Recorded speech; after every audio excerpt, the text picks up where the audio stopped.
Okay! We've already talked about Captain America, so the next gameplay breakdown for Marvel's Avengers is, of course, Tony Stark himself, Iron Man. Iron Man, we're going to get into it. His introduction makes me wonder a few things about the overall structure of the game, so I guess we should just start with that. I don't think it's been confirmed or denied if the game has open world segments, but the flight here is making me question a few things, because it looks like it could potentially be on rails based on the way that we transition from cutscene to gameplay. The context here is that Tony has to stop these jetpack people before they completely destroy the bridge and send it into the ground. So that could be an explanation here. We do know that there are similarities between this game, Destiny, Division, Anthem.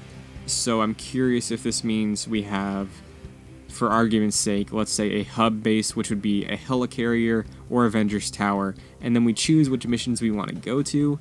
If that's the case, will all flight be on rails? I don't know yet, it's hard to tell based on this, but if one thing's for sure, they definitely have the look nailed down for how Tony Stark should look while he's flying. But even more so is when we get transitioned into combat, that quick, what I'm assuming again is square, square, square combo, because he's not aiming with an L2 ability, we don't see a reticle. That feels straight out of any other Iron Man adaptation we've seen before.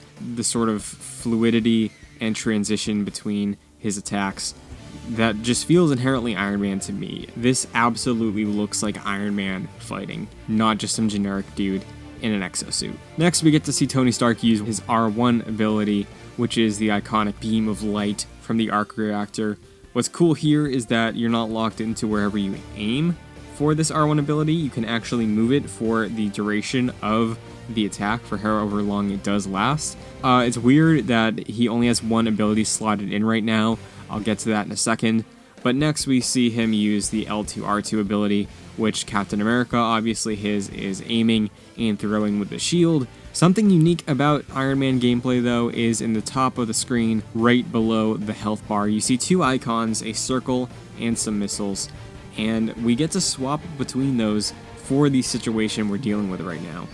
At the start of the fight, everything we've seen to this point, Tony's been using a repulsor tech, but when these tanks pop out their turrets, we see him swap over to missiles, where he also aims with L2, the same thing we saw him aiming for those repulsor shots a couple seconds ago, to target multiple points on these tanks to blow them sky high as soon as he lets go. So this is something unique about Tony and Iron Man so far from the gameplay footage, because we don't see people swapping between abilities or types of damage, I guess. So what that makes me think is, in addition to these super abilities that we saw with Captain America and that everybody has equipped to L1, R1, and they're combined, is that presumably we know Tony Stark is constantly swapping out his suits all the time, iterating on his tech. I wonder if we're going to be able to equip suits with specific types of tech based on the mission we're doing.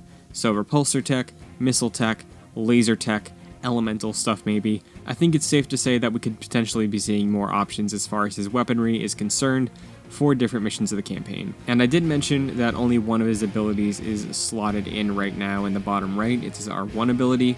I think that's probably just demo logistics, because each character has about 2 minutes of footage in this trailer. If Tony has a unique element to him with his swapping between tech, I think that's more important to highlight than multiple super abilities like we saw with Captain America.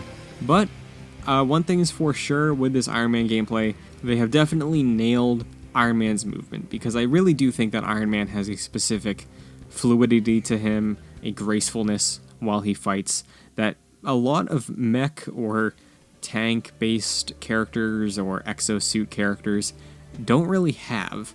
Iron Man always feels sleek, he always feels cutting edge, and the style and effort they put into making Iron Man look like Iron Man will go a long way in terms of differentiating him from other characters in Marvel's Avengers. But that's a quick breakdown of Iron Man's combat.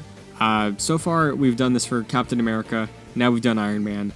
I think I'm still leaning Captain America. I have a lot more questions about Iron Man as of right now so far, but I want to hear from you. What do you think of this Iron Man gameplay? If Iron Man's your favorite, do you think they did him justice?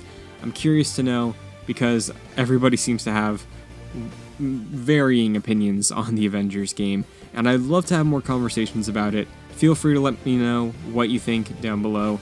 I appreciate you stopping by if you did, as always. It means so much getting so close to 1,000 subscribers, which was a goal by September. So that's going to do it for this one. I'm excited to go through more of this gameplay, and I hope we get more soon. So until then, good vibes and good game.